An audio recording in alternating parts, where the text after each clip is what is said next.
प्रिय छात्रगण, आज हम लोग जनरल कंपटीशन के लिए अर्थात कॉम्पिटिटिव एग्जाम्स के लिए मैथमेटिक्स के कुछ क्वेश्चन को सॉल्व करने वाले हैं। आज जो हम लोग प्रश्न पढ़ने वाले हैं, ये जो प्रश्न हैं सभी प्रतियोगी परीक्षाओं के लिए बहुत ही महत्वपूर्ण है। तो हम देखते हैं हमारा पहला प्रश्न क्या है। तो पहला प्रश्न है, किसी शून्योत्तर संख्या एवं उसके वर्ग का औसत उस संख्या का 5 गुना है तो संख्या क्या है। ऑप्शन है 17, 9, 29.5 और 29। इसको सॉल्व करते हैं और शॉर्टकट में इसको सॉल्व करते हैं, ऐसा नहीं कि लॉन्ग कट में करते हैं। तो सबसे पहले मानेंगे, माना कि संख्या x है, माना कि संख्या x है। अब डायरेक्ट चलते हैं अकॉर्डिंग टू द क्वेश्चन अर्थात प्रश्न से। संख्या एवं उसके वर्ग का औसत, यानी कि संख्या तो हो गया x और उसके वर्ग यानी कि x²। औसत बराबर क्या होता है? औसत बराबर हमारा होता है मानों का योग बटा उसकी संख्या। तो दोनों का योग हो गया, तो अब उसकी संख्या का योग है 1 का 1 2। तो जो औसत है उस संख्या का 5 गुना है, यानी कि इज इक्वल टू संख्या का 5 गुना है। That is imply x plus x² by 2 is equal to 5x। That is imply x plus x² is equal to 5 to the 10x। That is imply x² is equal to 10x minus x। That is imply x² is equal to 9x और x से x cross हो गया। अब that is imply x is equal to कितना आ गया 9 है, यानी कि 9 हमारा आंसर आया। तो इस प्रकार हमारा ऑप्शन बी हुआ सही। लेकिन अब हम इसको जांच करते हैं कि क्या ये सही है हमारा आंसर। जांच क्या है? शून्योत्तर संख्या, यानी शून्योत्तर का मतलब क्या होता है? शून्य से अधिक। तो संख्या और उसके वर्ग का, यानी कि संख्या और उसके वर्ग का औसत यानी कि बटा 2। तो कितना हो जाएगा 9 प्लस 9 9 81 बाई 2। 81 9 90 बाई 2 काटेंगे, यानी कि 45 मरतबे। अब कर रहा है कि उस संख्या का 5 गुना है, तो संख्या का 5 गुना 9 5 45। तो देखिए तो ये दोनों बराबर आ गया कि नहीं, यानी कि हमारा प्रूव हो गया कि जो आंसर है वो सही है। धन्यवाद। अब नेक्स्ट क्वेश्चन देखते हैं।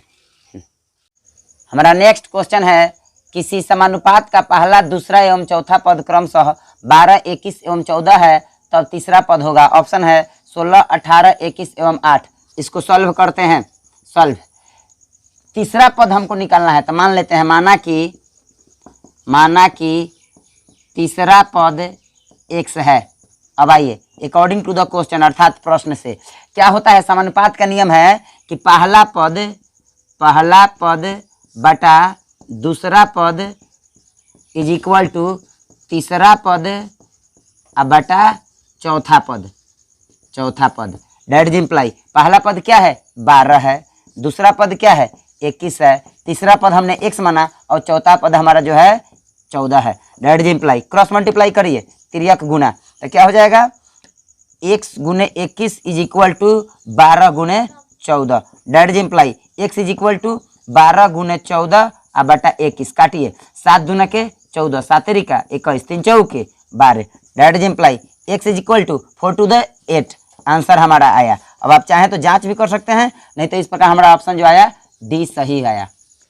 अब हमारा नेक्स्ट प्रश्न, तीसरा नंबर प्रश्न है, अगर ए बी सी समानुपाती हैं तब। ऑप्शन है a² is equal to B C, b² is equal to A C, c² is equal to A B और डी है इनमें से कोई नहीं अर्थात नॉन ऑफ दीज अर्थात नॉन। तो हम इसको सॉल्व करते हैं और वो भी कम समय में। तो देखिए 3 राशियां यहाँ 3 पद है, तो समानुपाती होते हैं तो रूल उसका क्या होता है, नियम क्या होता है, पहला पद बटा दूसरा पद इज इक्वल टू दूसरा पद बटा तीसरा पद। यही हमारा नियम होता है। तो दैट इज इम्प्लाई पहला पद क्या है a है बटा दूसरा पद b इज इक्वल टू, फिर b क्या है दूसरा पद और तीसरा पद c। दैट इज इम्प्लाई अब हम इसको क्रॉस मल्टीप्लाई करते हैं तो क्या हो जाएगा ac is equal to b गुने b अर्थात क्या हो गया b² is equal to ac। इस प्रकार जो देखिए हमारा कौन सा ऑप्शन सही हुआ, ऑप्शन बी सही हुआ। अब हम नेक्स्ट क्वेश्चन को सॉल्व करते हैं। तो नेक्स्ट क्वेश्चन है, किसी वर्ग की भुजा को 50% बढ़ा दिया जाए तो उसके क्षेत्रफल में कितने प्रतिशत की वृद्धि होगी। ऑप्शन है 50%, 100%, 125% और 150%। अब हम इसे सॉल्व करते हैं। तो देखिए अगर हम इसे लॉन्ग ट्रिक से सॉल्व करें तो बहुत अधिक समय लग सकता है, लेकिन मैंने बताया था कि जो भी सॉल्व करना है एक ट्रिक लगाकर सॉल्व करना है। तो देखिए इसका शॉर्ट ट्रिक क्या होगा, शॉर्ट ट्रिक होगा क्या कि 50% बढ़ाना है तो हमारा क्या होगा x बराबर 50% मान लेंगे। तो डायरेक्ट क्षेत्रफल में वृद्धि इज इक्वल टू हमारा फॉर्मूला हो जाएगा 2x प्लस x² बटा 100। बस इतना प्रतिशत हो जाएगा हमारा। तो 2x का मान 50 प्लस 50 का स्क्वायर बटा 100 इतना प्रतिशत डायरेक्ट हमारा बन जाएगा इज इक्वल टू 50 दूना के 100 प्लस 50 गुने 50 बटा 100 इतना प्रतिशत। तो देखिए 1 0 से 1 0 सेकंड 0 से सेकंड 0। अब क्या हुआ 50 25 100 प्लस 25 ये प्रतिशत यानी कि 125% हमारा आंसर आया। इस प्रकार हमारा ऑप्शन सी सही हुआ। अब हमारा नेक्स्ट क्वेश्चन नंबर 5 है। दो संपूरक कोणों का अंतर 20 डिग्री है, छोटे कोण की माप होगी। ऑप्शन है 60 डिग्री, 80 डिग्री, 100 डिग्री और 120 डिग्री। तो हम इसको सॉल्व करते हैं। मान लेते हैं कि छोटा कोण, माना कि छोटा कोण x डिग्री तथा बड़ा कोण क्या होगा x प्लस 20 डिग्री है, क्योंकि अंतर 20 है तो घटाएंगे तो 20 हो जाएगा। जैसे कि x plus 20 minus x cut गया तो 20 डिग्री हो गया, यानी कि हमारा सही है। तो प्रश्न से डायरेक्ट देखिए संपूरक कोण कौन से कोण होते हैं, वैसे कोण जिनका योग 180 डिग्री होता है संपूरक कोण कहलाते हैं। और पूरक कोण क्या होता है, जिन कोणों का मान 90 डिग्री होता है वो पूरक कोण कहलाते हैं। तो संपूरक कोण कहने का मतलब क्या है कि दोनों कोण को जोड़ने पर हमारा कितना होना चाहिए 180 डिग्री होना चाहिए। x plus 20 degree is equal to 180 degree. That is imply x 2x plus 20 degree is equal to 180 degree. That is imply 2x is equal to 180 degree minus 20 degree. That is imply 2x is equal to 160 degree 160 degree हो गया। That is imply x is equal to 160 degree बटा 2 2 8 16 80 degree. That is imply x is equal to 80 degree. इस प्रकार हमारा छोटा कोण क्या माना था हमने x डिग्री, और हमारा ऑप्शन बी सही होगा 80 डिग्री। नेक्स्ट क्वेश्चन है हमारा क्वेश्चन नंबर 6। 10 संख्याओं का औसत 7 है।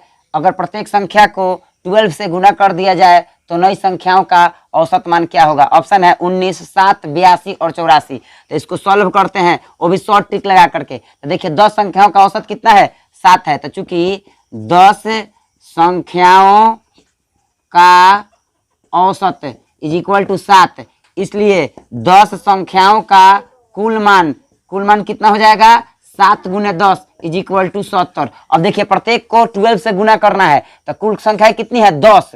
तो कुल वृद्धि कितना हो जाएगा, कुल वृद्धि जो होगा हमारा 10 गुने 12, यानी कि 10 संख्या और 12 से गुना करना है तो क्या हो जाएगा 12 दहा के 120। इसलिए अब देखिए नया औसत बराबर क्या हो जाएगा, औसत बराबर क्या होता है कुल मान बटा संख्या। तो कुल मान कितना हो जाएगा, पहले का 70 था और 120 बढ़ गया, लेकिन संख्या तो 10 ही रहेंगे ना हमारे। तो 10 तो कितना हो जाएगा 120 और 70 190 बटा 10, 1 0 से 1 0 कट गया यानी कि 19। इस प्रकार हमारा 19 आंसर आया और ऑप्शन हमारा ए सही होगा। धन्यवाद।